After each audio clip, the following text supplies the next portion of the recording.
So recently, I came across some pretty alarming statistics around Australia's credit card usage. So apparently there are over 13 million credit cards in circulation with an average balance of $2,900. And the most eye-boggling thing is that the average balance which has interest accruing is over $1,300. How to properly use credit cards was something that was never taught in school. However, based on these statistics, it seems like it really should have been. So in this video, we're going to go over 6 common credit card mistakes that beginners make. And these mistakes that I typically see from newer credit card users will typically result in them paying more interest than necessary and could adversely affect their credit score. All of these mistakes can be easily avoided as long as you're aware of them. So that's my goal of today's video, to educate you so that you can avoid them and save you more money in the long term. So starting off, we're actually going to go with 2 common credit card mistakes, and we're going to group them together and talk about them at the same time because they're all going to be revolving around the topic of spend. And these mistakes are carrying a balance forward and not treating your credit card like cash. Now, I've always treated my credit cards like cash or a debit card, and have only really used them to pay for something if I had the exact same amount of money set aside in a separate bank account. That way, I could always pay off my credit card balance in full every single month. However, a lot of people might not come to that same realization. They see that the bank has given them a $10,000 line of credit, so they go ahead and spend that money, and they don't really think about the repercussions of how or when they're going to pay that back.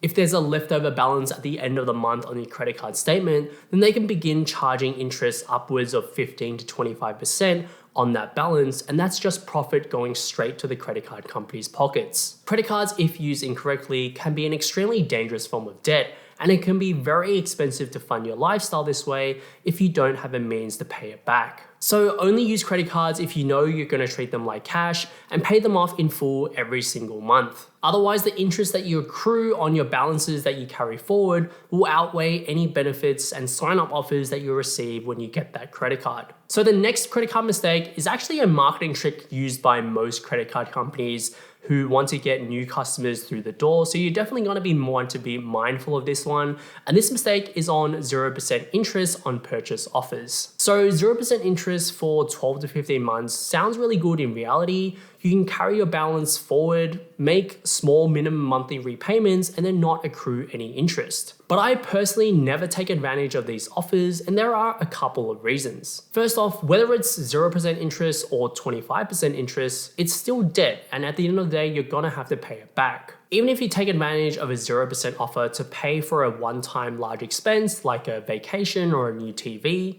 but you need to ask yourself the question of, if you can't really afford to pay for it all upfront right now, should you even be making that purchase? Because now instead you're gonna have to be making regular monthly repayments, which is gonna negatively impact your cash flow. Secondly, it can create a false sense of security that you're on top of your finances and that you can actually afford all of these purchases that you're making. Because you're not paying off the balance in full every single month, your debt could slowly begin accumulating over a period of time to the point where you begin struggling to repay your monthly repayments, which could result in you paying a ton of interest down the road. And if you're not careful and you miss a monthly repayment, or you actually aren't able to pay off the full balance by the time the interest-free period ends, then this could negatively affect your credit score and result in you paying a ton of interest as well. So with all that being said, I'd stay away with these 0% purchase offers from credit card companies as a beginner and just stick with a low interest, no annual fee credit card to start with. Use it responsibly and put all of your everyday spend on that credit card and then pay it off in full every single month and then go from there. Alright, so the next credit card mistake that I commonly see people making is actually choosing the wrong credit card. Just like your first Pokemon, if you choose the wrong card, you might be stuck with it for a while before you can get a new one. And as a beginner, in my opinion, the best credit cards are those with no annual fee, a good sign-up bonus, and some good perks if you can find them. Now let's quickly compare 2 different credit cards to just demonstrate you why choosing the right credit card is so important. So the first credit card is the American Express Essential Credit Card. It has no annual fee and you'll get $100 cash back after you spend at least $1,500 over the first 3 months from opening your card. And then you'll also be a part of the Amex Rewards program, which in my opinion is one of the most flexible reward programs available in Australia. Now let's compare that to the Kogan Black Money Card. This credit card has no annual fee and you can get 0% interest on all balance transfers for the first 30 months. And when you do sign up, you do also get $30 of Kogan credit that you can use on the Kogan website. Whilst the Kogan credit card still has some benefits, it pales in comparison to the Amex credit card.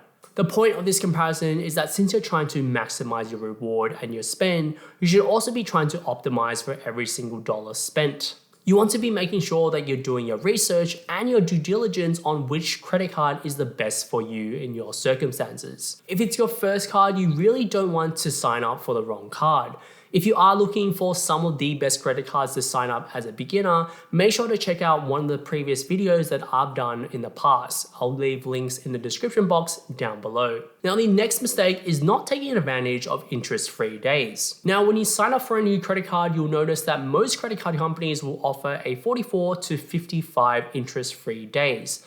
But what does this really mean? So the interest-free period is the maximum number of days that you won't be charged interest on your purchases, provided that you pay off your balance in full every single month. And a lot of credit card users actually don't know how to fully take advantage of their interest-free days, which can be a big missed opportunity because it's one of the best ways to save money and help you manage your cash flow. A common misconception is that if your card states that it has a 55-day of interest-free period, then you have 55 days to pay off each and every purchase before you begin accruing interest on that purchase. However, this isn't the case for all purchases. The interest-free period actually refers to the maximum number of interest-free days that are available on a purchase you make with your card. So in order to get the full 55 days of interest free, you need to make a purchase on the first day of your statement period. So let's quickly go through 3 examples based on when you make your purchase to help you understand how many interest-free period days you actually get. So in the first example, assuming you are using a credit card that has a 44-day interest-free period, assuming you make your purchase on the first day of the statement period, we then have the full 44 days to make that purchase. In the second scenario, we make the purchase on the 14th day, which means we only get 30 days of interest free. And in the last scenario, we make the purchase on the final day of the statement period, which results in only 14 days to pay the closing balance in full. So we can see how we can maximize the number of interest-free period days that we can get by timing the purchases on our credit card. If you have the option, time your large purchases on the first day of your statement period. This way you get the maximum number of interest-free days so you can help manage your cash flow. So the last common mistake that I see people making is avoiding credit cards altogether. So I was recently at dinner with some friends, and at the end of the dinner, we decided to play credit card roulette, where everyone put in their credit cards in the middle, and then the waiter would pick out a credit card that would pay for the whole bill. And one of my friends actually said that he doesn't have a credit card, and for the longest period of time, he's just always been using his debit card to pay for everything. Even though credit cards can seem a little daunting, and if used incorrectly, can actually be a very dangerous form of debt, I think that ignoring them altogether is even a bigger mistake. Credit cards can be your first stepping stone towards building a better credit history and developing better financial habits. This also means that you'll be better set up later on when you do want to actually apply for a mortgage because you've established yourself as a low-risk lender who can properly manage debt. Credit cards can also be a good way to manage your budget because a credit card statement can help you track your spending. Furthermore, if you use them correctly, then you can gain access to a whole range of different benefits, ranging from free travel to gift cards worth hundreds of dollars. Rather than avoid credit cards altogether, just make sure you get one that's suited towards your needs and then brush up on how to use them responsibly. And then make sure you don't make any of the other 5 mistakes that we've talked about on this video today. So that's all of the mistakes that I had for you in this video. Let me know down in the comments if you've made any of these or if I may have missed one that I haven't talked about. Hope you learned something new, and if you did, make sure to hit that like button, subscribe to the channel, and as always guys, I'll see you in the next video.